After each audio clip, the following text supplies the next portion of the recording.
Mama madogo. Nitakutumia kuswela mamtu wewe tena. Unajua? Bwana mwanangu leo uniambii chochote. Yaani uniambii chochote mwanangu. Niko ofisini nitakutoa. Tulia mwanangu. Ngoja basi, anazungumzika mtakajua. Kani ngoja basi. Oya mwanangu, mimi sitaki kuongea na wewe. Langu shanizungusha sana mwanangu. Mimi hizo habari sifagilii unajua. Kulikuwa kuna haja kuongea msio unipongoe babarani wewe unasema watu wanaangalia mwanzo wako mimi nauma. Mimi sina hiyo mwanangu. Ongea basi kwanza. Nilipa ila yangu. Yeye anazungumzika mshikaji wangu. Zungumzika.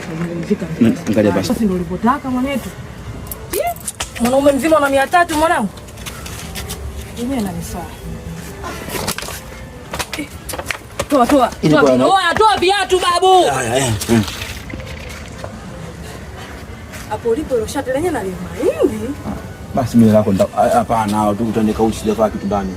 Nani sasa? Mwanangu nikikutana na hela undijae langu naitaka. La sivyo tutachiveshana unajua. Hizo pigo mimi sizimaindishi mwanangu. Yaani kukupa hela yangu mwanangu mpaka leo yani nakudai na kufuata yani kama nani. Sawa.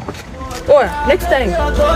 Mataliona rodi panda. Nile selenge dazeni. Nishakula vitu vyangu sitakizesheni. Si unajua mtani wananitapanya. Nalivuta kiunoni ukinichanganya. Si unajua mtani wananitapanya. Naliona. Kula kwangu mpaka nikalete usela rodi.